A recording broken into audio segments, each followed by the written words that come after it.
Welcome back to another segment of Behind the Scenes of the Waltons. Today I'm taking more of your questions in a segment of Ask Judy. This question is from Shannon Cotilla. Judy, how has being on the Waltons shaped the person you have become in terms of character?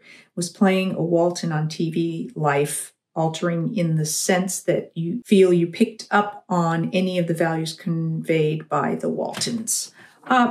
That's a really tough question because I think we are shaped and impacted by everything that happens in our life, all of our experiences, good and bad. There wasn't, I don't feel, a particular moment where I said, like a light bulb went off.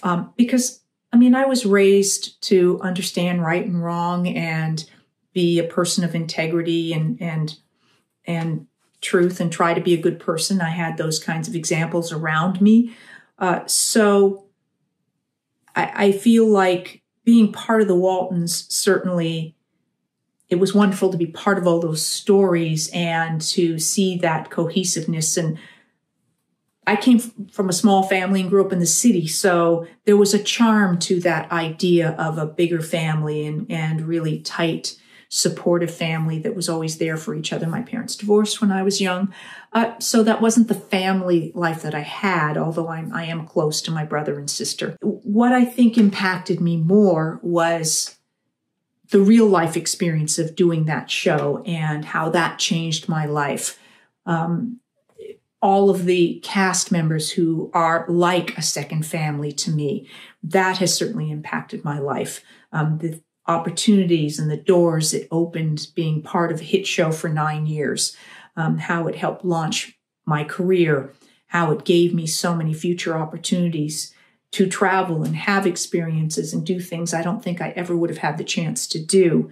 And then to go on and do other types of acting work and have that knowledge base and that firsthand experience about how filming worked and reading great scripts and working with great directors and great crews and all of that, and what I learned about how to shoot things and how a scene was set up and how you did a master and then the close-ups and clever framing and what the camera moved. All of that certainly played a huge part in me having the confidence to try writing and then directing and all of that. So I think those were the ways I'm really conscious of the show altering my life forever, and I am eternally grateful for that and for that opportunity. Next, here from MS Dog, you said, outside of the Waltons, what work are you most proud of, whether it is TV, film, or the theater?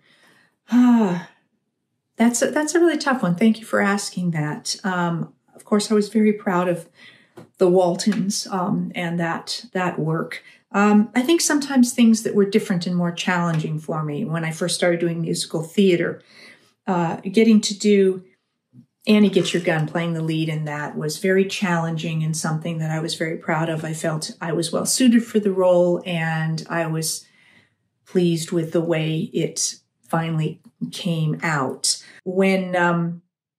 When I got to start doing concert work, I felt the same way, just getting through that and feeling confident and comfortable on a stage as just a singer was something that I felt very, very proud of. Then there were different types of roles that I did. When I did Stargate, there were some challenging things about that episode, and that I was on another set and there were technical things and special effects. And so I felt when I watched it back, I don't always like watching my own work, but I was proud of that work when I watched it back. Same thing with Beggars and Choosers, a short-lived, I think it was a 2-season series that I did a recurring role on as a lawyer. And I had a chance to explore some different aspects of how I approached a character and their mindset, and finding little unique characteristics that I thought made it stand out in terms of choices as an actor. So that work I was proud of.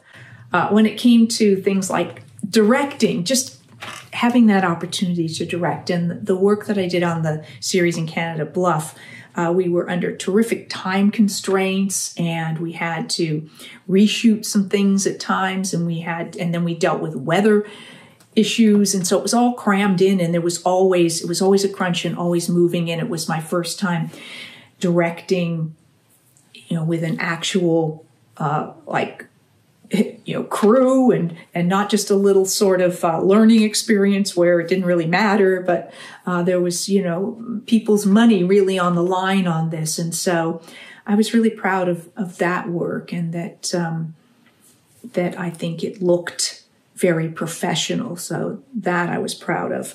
And then my independent film, Nowhere to Hide, that I did. I don't know that it's a great film, but I was proud of getting it made. And I feel that way about filmmakers. Anybody trying to get something done, there's a lot to, and it's really difficult. So I applaud anybody for getting it done. And that was, again, we had a shoestring budget. We had almost no time to film it. There was a lot of restrictions because of time and budget. So I felt I did some really good work in it as an actor. I felt that there were certainly, when I look back at it, challenges and things that I wish we'd had more time and money to spend to do it. The ending is confusing.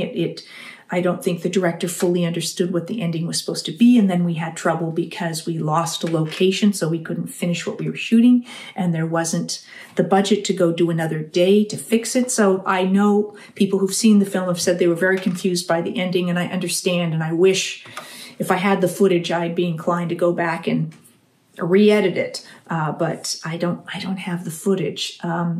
So things like that, the progress, as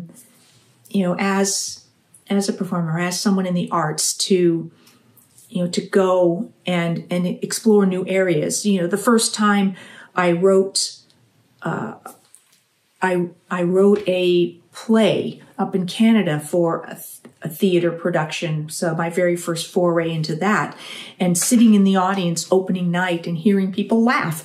I was, oh my goodness, I wrote that and they're laughing and they like it. And so having successes with new things I try always gives me a sense of accomplishment, as opposed to continuing to play it safe and just do things that I'm already comfortable with. I like to continue to challenge myself. So thank you for bringing back those fond memories for me. Marvin Atwood asked, what's your favorite extreme sport you'd like to do but are afraid to?